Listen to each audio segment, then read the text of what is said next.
Assalamualaikum warahmatullahi wabarakatuh. Halo pemirsa setia Sultan TV dimanapun Anda berada. Kembali lagi bersama saya Raud Lorida tentunya dalam dialog bincang hari ini. Pemirsa, Menteri Pendidikan Dasar dan Menengah atau Mendikdasmen Abdul Muti memberikan sinyal kuat bahwa ujian nasional atau UN akan kembali diberlakukan pada tahun ajaran 2025-2026. Namun, tentunya rencana ini menuai tanggapan beragam dari berbagai pihak, mulai dari tokoh pendidikan, pengamat, hingga organisasi guru. Lalu, seiring dengan wacana ujian nasional yang akan kembali diterapkan, apa saja hal yang harus disiapkan? Saat ini, di Studio Sultan TV telah hadir narasumber kita, Ibu Evi Sofia Usman MPD, yang merupakan Sekretaris Dinas Pendidikan dan Kebudayaan Kota Serang. Mari kita sapa terlebih dahulu. Assalamualaikum Ibu. Waalaikumsalam warahmatullahi wabarakatuh. Apa kabar Bu? Baik, alhamdulillah. Alhamdulillah. Terima kasih Ibu, kami mengucapkan Ibu telah berkenan hadir. Ini mungkin di tengah-tengah kesibukannya kita berbincang pemirsa. Hari ini di Studio Sultan TV tentunya berkaitan juga nih Bu ya dengan pendidikan. Ya ini kan wacana ujian nasional. Nah ini kita langsung aja nih Bu ya untuk masuk ke sesi bincang kita pemirsa. Berbicara tentang ujian nasional, ini kan juga sudah ramai ya Bu ya, entah mungkin di kalangan guru, lalu juga di media sosial, jadi juga sempat ramai diperbincangkan. Selaku Sekretaris Dinas Pendidikan dan Kebudayaan di Kota Serang, tanggapan Ibu mengenai wacana ujian nasional yang akan kembali diberlakukan ini seperti apa Bu? Ya, terima kasih Teh.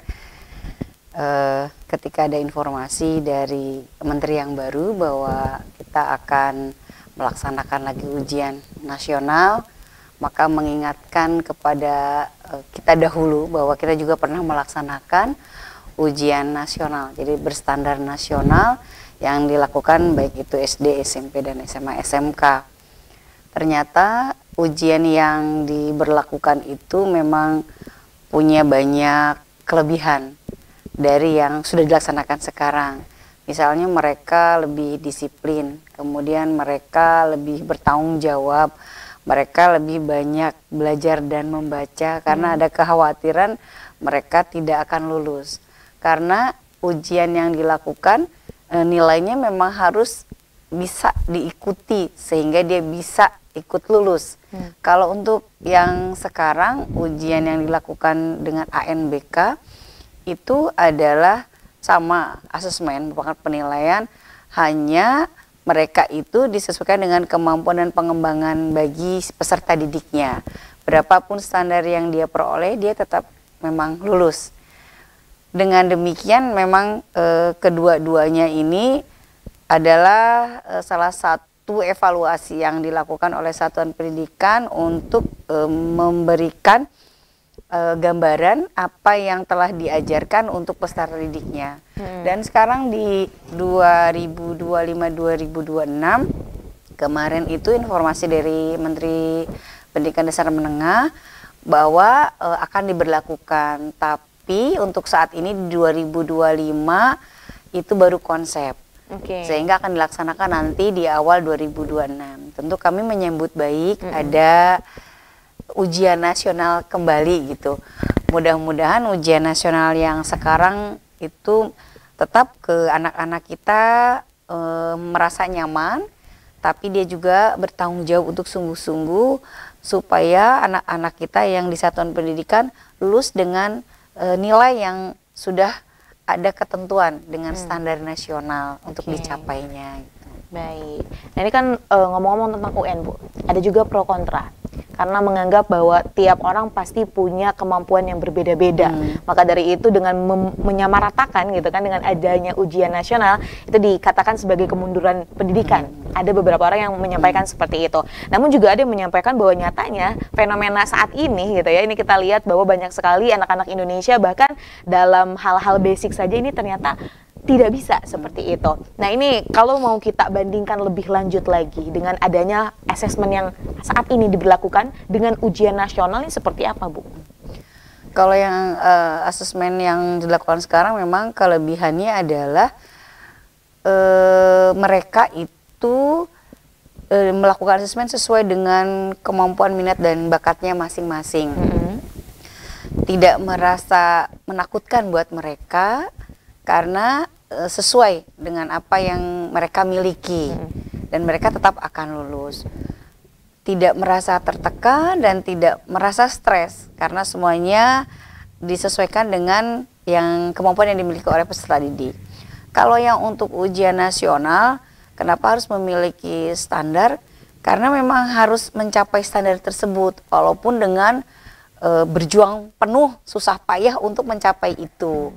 Mudah-mudahan walaupun dengan melakukan ujian nasional, ada yang memang ujian yang dilakukan sekolah, jadi tetap lulus, tapi ada juga ujian hasil nilai murninya, nasionalnya, yang memang sudah ditentukan standarnya, tapi juga tetap lulus. Jadi kemampuan anak tetap diketahui. Jika memang di ujian nasional itu anak-anak kita tidak akan mencapai nilai yang ditentukan, tentu ada remedial dan bimbingan yang lebih supaya mencapai tersebut. Mudah-mudahan kedua-duanya memang punya kelebihan dan kekurangan tentunya. Kelebihan yang sekarang karena banyak dibantu teknologi, itu segala serba cepat. Tetapi kadang-kadang secara pemecahan masalah, kemudian hal-hal yang rumit, tidak banyak anak-anak yang mudah bisa memecahkan permasalahan tersebut, tidak memiliki sesuatu problem solving. Yang kemarin saya lihat aja di TikTok misalnya, Pak Dedi tuh nanyakan ke anak SMA, kalau setahun berapa bulan? 12. Nah, kalau 2 tahun berapa? 2 tahun diem saja. Itu mungkin ada salah satu kekurangan bahwa memang tidak banyak terkontrol. Padahal seharusnya memang di Merdeka Belajar itu lebih berkembang. Seharusnya. Tapi mungkin banyak hal ya yang tidak banyak mendukung itu. Tapi tetap berusaha pemerintah untuk yang terbaik. Kalau yang sekarang akan dicoba lagi ujian nasional, mudah-mudahan lebih detail anak-anak kita memperoleh tidak hanya pengetahuan tetapi konsep dan juga pemecahan masalahnya, agar dengan berpikir keras itu jadi tahu kalau dia akan melakukan misalnya penghitungan 1 tahun tuh berapa bulan, dia secara rinci dapat menghitungnya. Kalau tahun 12 berarti kalau 2 tahun misalnya 24 seperti itu. Karena dulu pernah dilakukan pembelajaran tersebut kepada kita sebelumnya, kita itu mengetahui misalnya 5 kali 5 saja sampai diterangkan oleh guru bahwa 5-nya harus ada 5 kali, terus sampai hafal. Memang hafalan adalah selemah-lemahnya yang ada di reptil otak kita, tetapi sangat bermanfaat kalau untuk melatih juga otak anak-anak kita untuk hafalan matematika. Selain matematika apalagi Al-Quran, juz amma dan sebagainya, itu tentu akan melatih kecerdasan mereka juga gitu. Selain hanya tidak hafalan, tapi tentunya pemecahan masalahnya, berpikir kritisnya tetap harus kita asah gitu. Tetap diasah ya Bu ya. Nah ini kemudian kan Bu ya, ini kan kita kalau lihat dunia pendidikan di Indonesia, kurikulum kan beberapa kali juga kita berubah, lalu kemudian juga ada banyak regulasi yang berkaitan dengan pendidikan juga berubah. Ini salah satunya mengenai ujian. Nah, ini kalau kita lihat ya Bu, apakah ujian nasional ini bisa menjadi alat ukur yang akurat untuk meningkatkan kualitas pendidikan yang ada di Indonesia? Ya seharusnya memang menjadi tolak ukur yang akurat. Mudah-mudahan semua pihak dengan sadar ya bersama-sama untuk membangun mutu pendidikan ini dengan baik, sehingga tidak ada ingin nilai yang bagus kita yang membantu, tapi nilai yang bagus itu anak-anak sendirilah yang menentukan nilai itu menjadi bagus.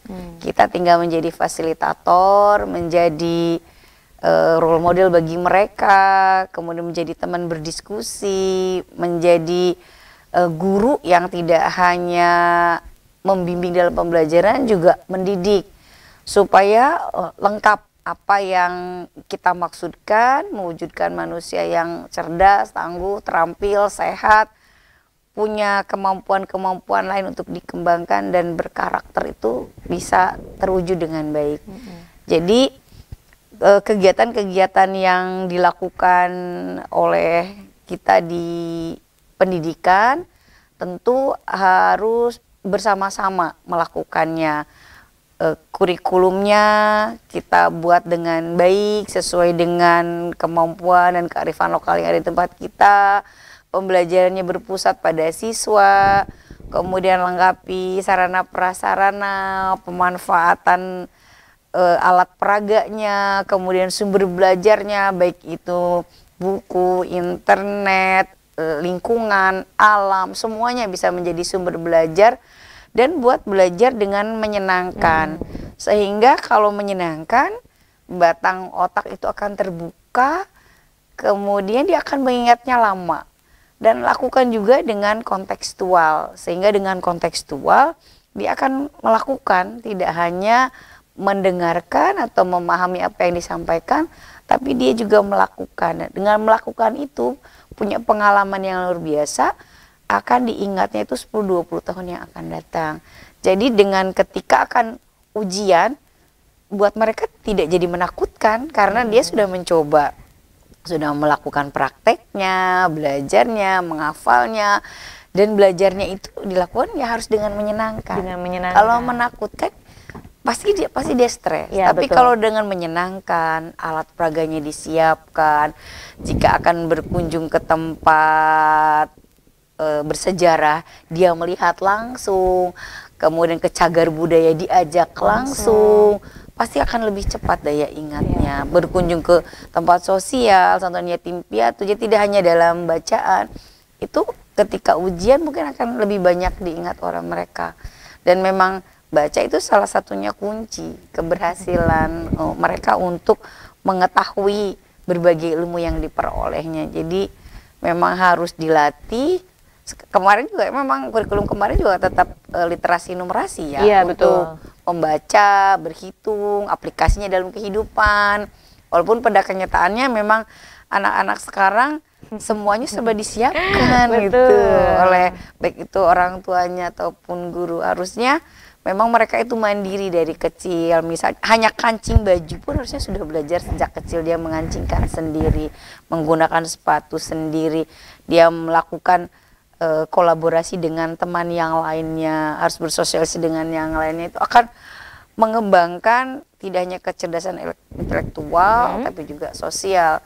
Kalau semuanya dilaksanakan dengan baik sesuai dengan peraturan yang ditentukan, yang sudah dikomunikasikan di satuan pendidikan, dinas pendidikan dan sebagainya, insya Allah ujian yang dilakukan untuk ujian nasional mudah-mudahan tidak menjadi ketakutan yang luar biasa bagi anak-anak kita, karena mereka tetap belajar, tetap melakukan pekerjaan-pekerjaan di sekolah tanpa merasa terbebani, tapi standar yang diinginkan berhasil tercapai.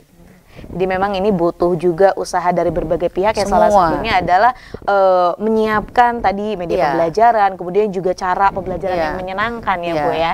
Dan orang tua juga kan punya pengaruh besar di rumah. Betul sekali, orang tua juga punya pengaruh besar di rumah. Maka ini kan ya bicara tentang pendidikan bukan hanya tugas guru atau mungkin tugas dinas saja, tapi ini butuh semua pihak. Nah kemudian Bu, ini kalau misalnya nanti ini kan tadi juga Ibu menyampaikan bahwa di tahun 2025 ini kan ibaratnya masih proses godok lah. Nah ini persiapan yang harus dilakukan oleh tiap-tiap sekolah ini Bu, untuk juga nanti agar tidak kaget atau yang lainnya ya Bu ya menghadapi ujian nasional, seperti apa harusnya? Kami tetap harus sosialisasikan kepada warga sekolah, orang tua murid atau komite bahwa nanti akan ada ujian nasional yang harus kita persiapkan. Tentu harus ada kerjasama yang baik antara orang tua dan pihak sekolah, juga pemerintah. Kalau tidak dibantu, ujian nasional ini akan tidak terlaksana dengan baik. Sebab waktu yang paling banyak adalah berada di rumah. Anak-anak dilatih untuk banyak membaca, untuk banyak belajar dengan didampingi orang tuanya, itu juga berpengaruh besar. Kita pun sama guru-guru tetap harus sesuai kurikulum yang sudah ditentukan untuk disampaikan kepada siswa-siswanya. Walaupun seperti itu, tetap pemberian atau pembelajarannya harus yang menyenangkan. Karena ketika anak tahu ujian ini harus begini harus begitu, secara tidak sadar mereka pasti tingkat stresnya lebih tinggi. Betul. Jadi kita tetap memberikan rasa tenang kepada mereka, belajarnya tetap nyaman, tapi konsep-konsep yang akan diajarkan tetap harus masuk. Dulu juga tetap sama, ada beberapa metode pendekatan seperti CBSA dan sebagainya, tetap sentralnya kepada siswa, tapi kita memang tetap harus banyak membimbing juga agar mereka berkembang dengan baik, mereka membiasakan diri untuk belajar. Kemudian kita juga harus mempersiapkan metode, strategi apa, teknik apa yang harus diberikan, karena kan usia satuan pendidikan yang ada tuh berbeda-beda. Tentu cara belajarnya, kemudian memberikan arahannya juga berbeda-beda sesuai dengan usianya. Mudah-mudahan walaupun ujian nasional ini akan dilaksanakan di 2026, di 2025 ini kita semua harus sudah mempersiapkan diri untuk menerima bahwa akan dilaksanakan kembali ujian nasional.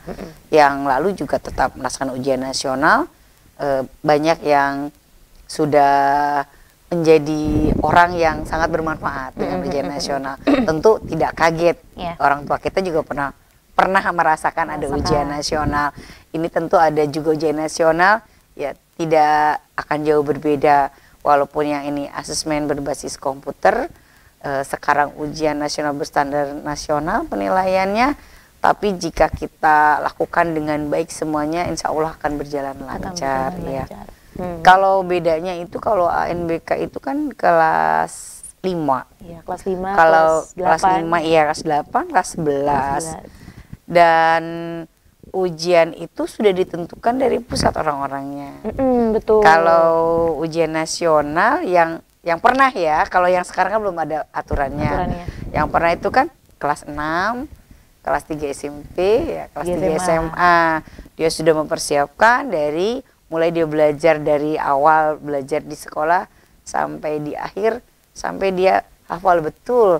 Misalnya nama presidennya, nama menterinya zaman dulu kan, nama provinsi, nama karena dia akan bersiap-siap. Sudah bersiap. Kebetulan kalau saya sendiri juga mengalami ujian nasional. Jadi udah kebayang bagaimana kita tuh benar-benar belajar dengan sungguh-sungguhnya gitu kan. Khawatir nanti jawabannya kalau tidak baca kan tidak ada. Tidak ada. Dan kalau dulu, nah ini Bu menariknya. Kalau zaman sekarang kan kita tahu bahwa kemajuan teknologi juga semakin pesat gitu kan ya. Ya salah satunya ANBK dengan berbasis komputer.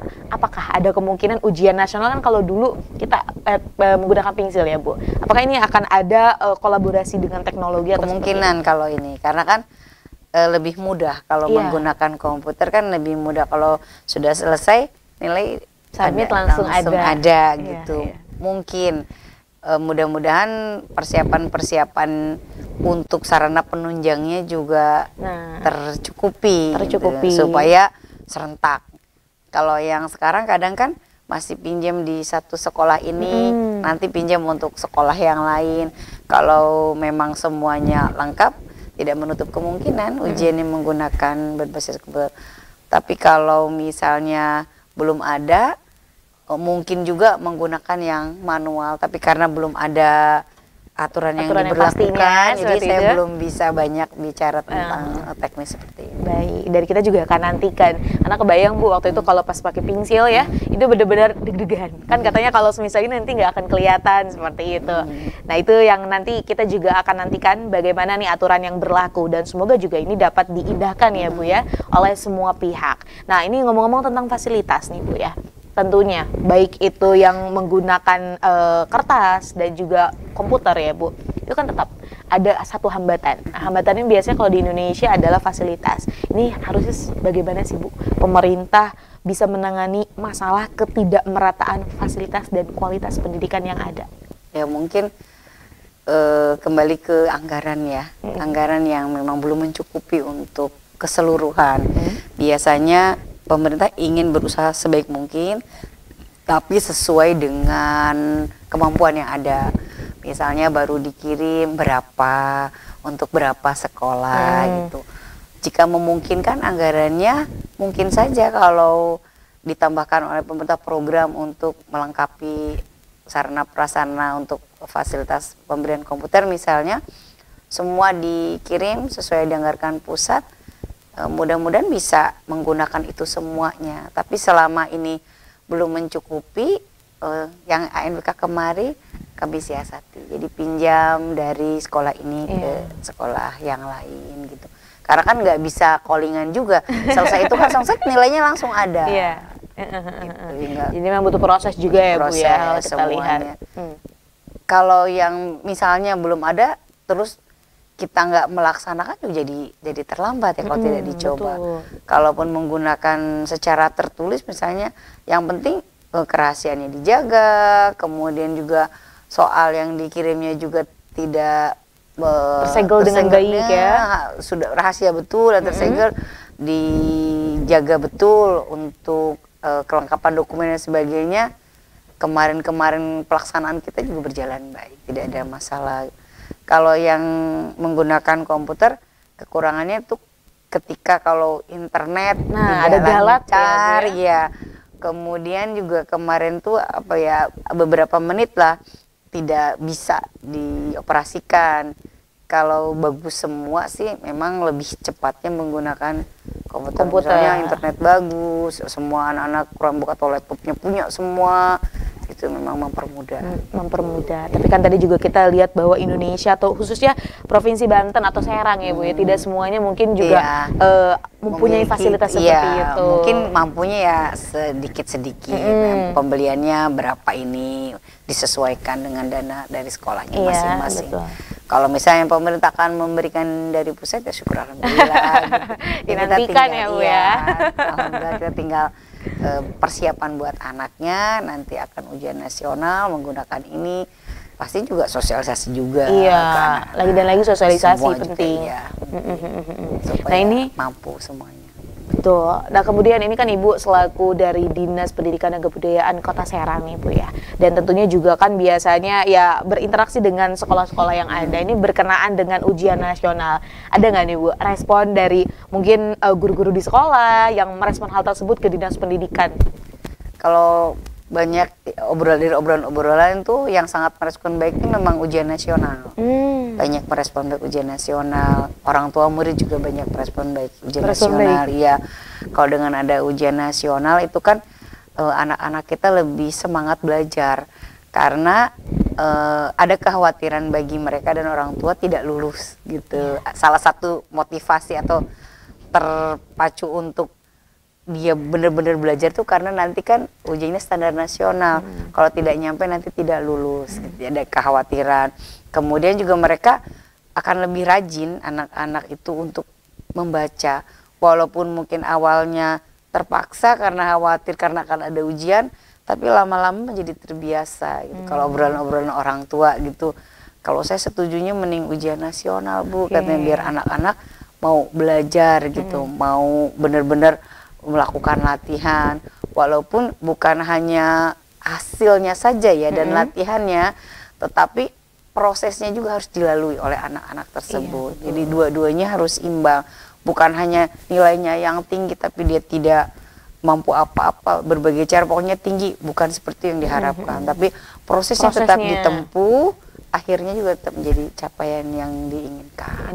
Betul ya. Kalau sekarang kan di era globalisasi ya Bu ya, internet kita bisa mencari apapun. Kalau bicara hasil tinggi bisa loh Bu, lewat ChatGPT aja bisa. Bisa gitu. Tapi mudah-mudahan dengan kesadaran diri dan tetap membangun karakter bagi mereka bahwa belajar itu memang suatu kewajiban dan kebutuhan. Betul. Kalau dia punya nilai-nilai yang tinggi tentang itu, tentu akan timbul kesadaran dirinya yang tinggi, bukan karena merasa terpaksa atau memang wajib karena sekolah yang menentukan, tapi belajar itu adalah keinginan dan kebutuhan dirinya, itu yang harus banyak ditanamkan kepada mereka. Ya karena kan ibaratnya pendidikan ya untuk siapa lagi selain untuk diri kita sendiri. Gitu. Nah baik Ibu, tidak terasa pemirsa, dari Ibu kita sudah 30 menit Bu berbincang nih ya mengenai wacana ujian nasional yang akan kembali diberlakukan. Wah ada banyak sekali ya pemirsa, tadi obrolan-obrolan asik yang ini juga semoga bermanfaat bagi pemirsa setia Sultan TV dan juga seluruh masyarakat Indonesia. Tapi Bu, sebelum menutup perjumpaan kita pada siang hari ini, boleh disampaikan closing statement mengenai tema kita hari ini, wacana UN kembali diterapkan, apa yang harus disiapkan? Silakan Ibu. Bapak Ibu yang kami hormati, para pemirsa semua, kemarin pun kami berbincang dengan Kepala Dinas Pendidikan dan Kebudayaan Kota Serang sebelum kami berkunjung ke Sultan TV. Beliau juga menyetujui adanya ujian nasional. Maka dengan adanya ujian nasional, baik diterapkan di tahun ini atau tahun depan di 2026, kita semua harus sudah siap untuk menerima bahwa di 2026 nanti anak-anak kita di satuan pendidikan akan melaksanakan ujian nasional. Semoga menjadi motivasi yang lebih tinggi bagi peserta didik kita dan juga bagi satuan pendidikan untuk meningkatkan mutu pendidikan yang lebih tinggi, dan anak-anak kita menjadi anak-anak Indonesia yang hebat, yang dilahirkan dari negara kesatuan Republik Indonesia yang kita cintai melalui pendidikan yang kita miliki. Demikian. Baik, terima kasih Ibu. Dan kita juga berharap apapun itu memang aturan, kemudian juga program yang dimiliki oleh pemerintah untuk pendidikan di Indonesia ini akan bermanfaat ya Bu. Dan tentunya ada pro kontra yang akan terjadi pemirsa. Namun bagaimana kita menyikapinya adalah kita sama-sama berpikir bahwa ini demi kebaikan bersama. Kebaikan bersama, kemajuan bersama. Demi kemajuan bersama. Baik, terima kasih Ibu atas waktunya. Semoga bisa berkenan lagi ya Bu, nanti kita ngobrol-ngobrol. Terima kasih, sama-sama ikut senang bisa di Sultan TV. Alhamdulillah, sehat dan sukses Amin. selalu Ibu, dan sama-sama. Kita akan tutup Bu perjumpaan kita pada hari ini. Pemirsa setia Sultan TV dimanapun Anda berada. Demikian perbincangan kita hari ini bersama Ibu Haja Evi Sofia Usman MPD yang merupakan Sekretaris Dinas Pendidikan dan Kebudayaan Kota Serang, membahas mengenai wacana ujian nasional kembali diterapkan. Apa yang harus disiapkan? Semoga apa yang kita perbincangkan hari ini dapat bermanfaat dan juga berkelanjutan. Saya, Raul Lorida dan segenap kru yang bertugas pada hari ini mengucapkan terima kasih, pamit undur diri. Sampai jumpa. Wassalamualaikum warahmatullahi wabarakatuh.